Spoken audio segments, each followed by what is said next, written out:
रियासत की अवाम ने बीआरएस को इसलिए इक़्तिदार पर फायज नहीं किया कि वो जो चाहे वो करे।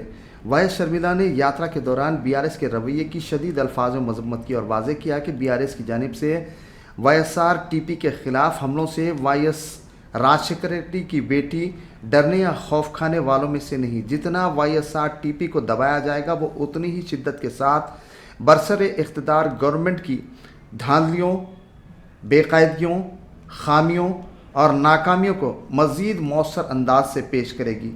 उन्होंने मज़ीद कहा कि हमारी किसी बात से अगर आपको इत्तेफाक न हो तो आप एक पब्लिक फोरम पर आएँ, मैं उसमें उनका जवाब दूंगी, और अगर आप में हिम्मत हो तो आप वहाँ उसकी तरदीद करें।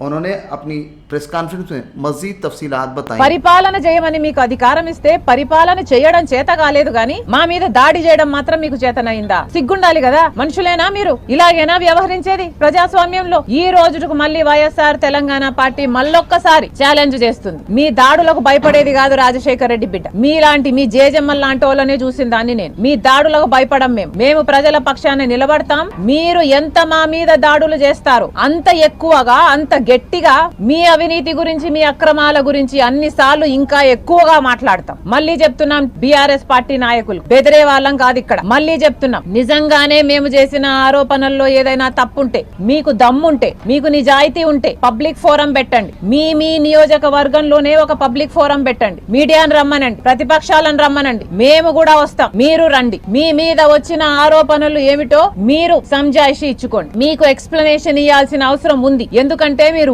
ఓట్లేస్తే గెలిచిన వాళ్ళు, ప్రజలకు సమాధానం చెప్పాల్సిన వాళ్ళు. మీ అవినీతి గురించి, మీ మీద వచ్చిన ఆరోపణల గురించి, మీ అక్రమాల గురించి మీరిచ్చిన మాటలు నిలబెట్టుకోకపోతే ప్రజలు ఎంతగా కష్టపడుతున్నారో వాటి గురించి మేము ప్రస్తావిస్తాం. మీకు దమ్ముంటే వాటి మీద సమాధానం చెప్పండి. అదేది చేత కాదు గాని అధికారం ఉంది కదా, డబ్బు ఉంది కదా, పోలీసు వాళ్ళు అదుపులో ఉన్నారు కదా అని మా మీద దాడి చేయడం కాదు. మళ్ళొకసారి చెప్తున్నాం, మా జోలికి వచ్చారంటే మాత్రం మీ అవినీతి అక్రమాల గురించి ఇంకా గట్టిగా మాట్లాడు. పోలీసు వాళ్ళకు కూడా హెచ్చరిస్తున్నాం. నిన్న దాడి జరిగింది. నిన్న వైఎస్ఆర్ తెలంగాణ పార్టీ మీద దాడి జరిగితే ఇంతవరకు పోలీస్ యాక్షన్ లేదు. ఇంతవరకు ఏ యాక్షన్ తీసుకోలేదు. మళ్ళీ చెప్తున్నాం, ఇది తగదు. కేసు కూడా బుక్ చేసుకోలేదు. ఇది తగదు. వెంటనే కేసు తీసుకోండి, వాళ్ళ మీద యాక్షన్ తీసుకోండి. ప్రజల పక్షాన నిలబడిన పార్టీ వైఎస్ఆర్ తెలంగాణ పార్టీ. ప్రజల ఆదరణ మా మీద ఉంది. ప్రజలు మమ్మల్ని ప్రేమిస్తున్నారు కాబట్టే ఈ రోజు మీరు తట్టుకోలేకపోతున్నారు. సర్కారు మారే రోజు దగ్గరలోనే ఉంది. మళ్ళీ హెచ్చరిస్తున్నాం, ఒళ్ళు దగ్గర పెట్టుకోండి బీఆర్ఎస్ పార్టీ నాయకులు.